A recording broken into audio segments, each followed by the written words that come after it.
Hello and welcome to this episode of To The Point. I'm Neil Stanley, and today we're going to talk about how to respond to the interest rate changes that we've experienced and where we're headed.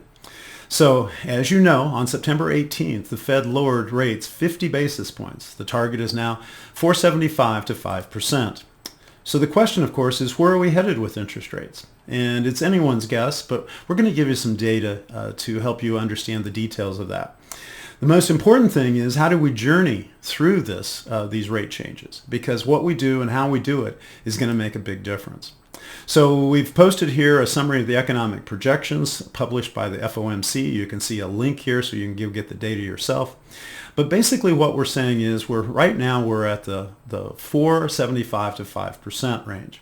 And then as we go into 2025, we're going to be, according to the FOMC's expectations, in the 4.5 range. So they expect to drop another 75 basis points as we get into go down from, 75 basis points as we get into 25.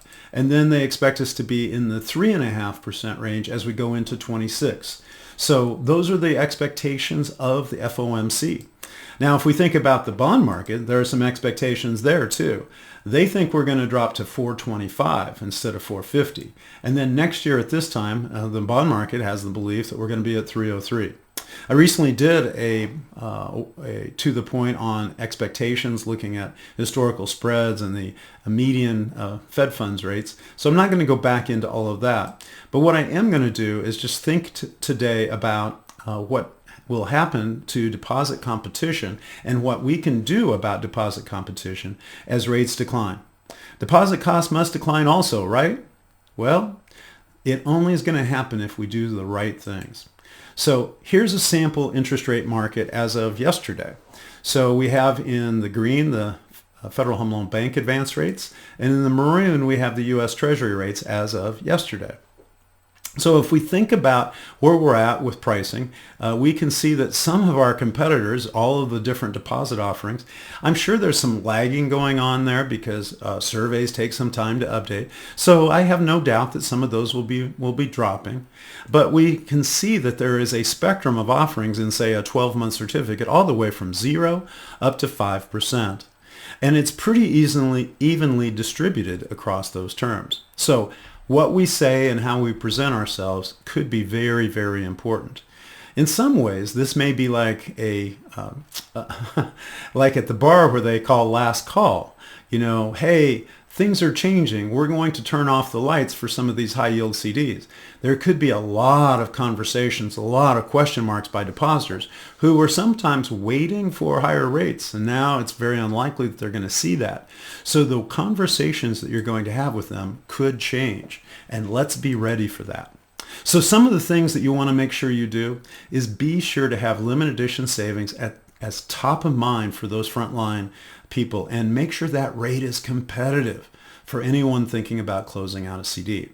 Never forget that limited edition and companion account rates can be changed at any time. So you can patiently ratchet down a limited edition savings or companion account.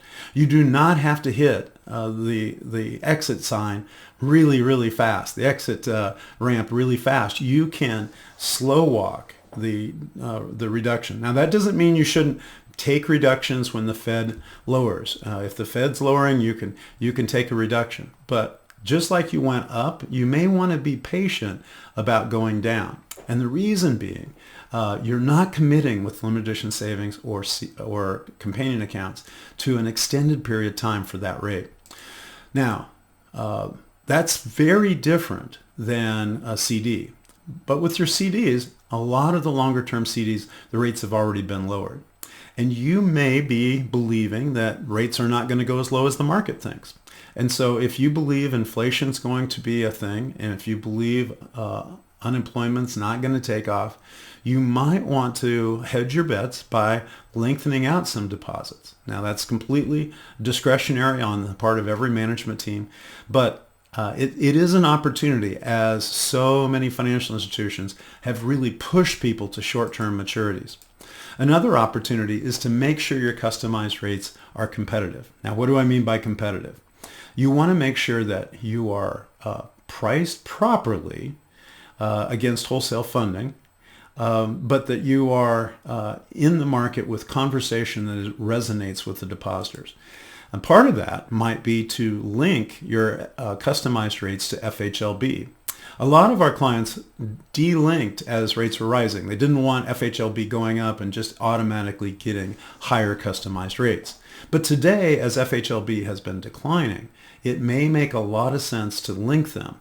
You can set the linkage as a minimum of the last many days of FHLB or an average, and you can set a percentage of the FHLB or a spread below in basis points. It's all in your power to use Core CD to do that. Also, consider running a campaign. This is a great time to run a campaign to offer a companion account to provide people who have opened CDs but not opened any of the rest of the relationship with you to bring over those transaction accounts. You can target people with a targeted message. We've had recently webinars with the folks at Total Expert and Deep Target. We would highly recommend them as well as Quest Analytics as resources to provide a targeted campaign. Another thing you might want to do is a refresher training for your team this fall, as there are going to be many deposit conversations because there's so many CDs that are maturing. So as you have this peak of maturities and all of the different things going on, this is a time to make sure your team is used to and capable of having a conversation that is pertinent in today's interest rate environment. And things have changed. As rates were rising, sometimes they got very comfortable addressing the rising rate. As rates are falling, some of your depositors are going to be anxious, and having a very appropriate conversation is ideal there. Another thing I didn't put in the slides, but you can go back and look for it in my materials. Search for Election Day CDs. Election Day is a great time to run an open house and have a CD special that promotes your financial institution. You'll see a YouTube on that topic in my materials in the To The Point channel. So I would encourage you to take a look at that, and I encourage you to have conversations within your senior management and your frontline team, and have conversations with me. I am open to talking about these and other subjects. As many of you know, I lead the Idea Exchange at Sheshnoff, and I really enjoy the dynamics of our industry and talking about topics that go far beyond deposits with our clients and our prospects. So recently I had an interesting engagement with AI, used it for some really interesting things in terms of posting information and having very relevant summaries of ideas that have been circulated. So I would just welcome you to set up an appointment using my Calendly link, and let's talk about it. And to that point, I hope you will listen in to the next To The Point episode, where we'll talk about another topic in terms of banking and financial industry activity. So until we do, I want to wish you a great day. Thank you so much for tuning in.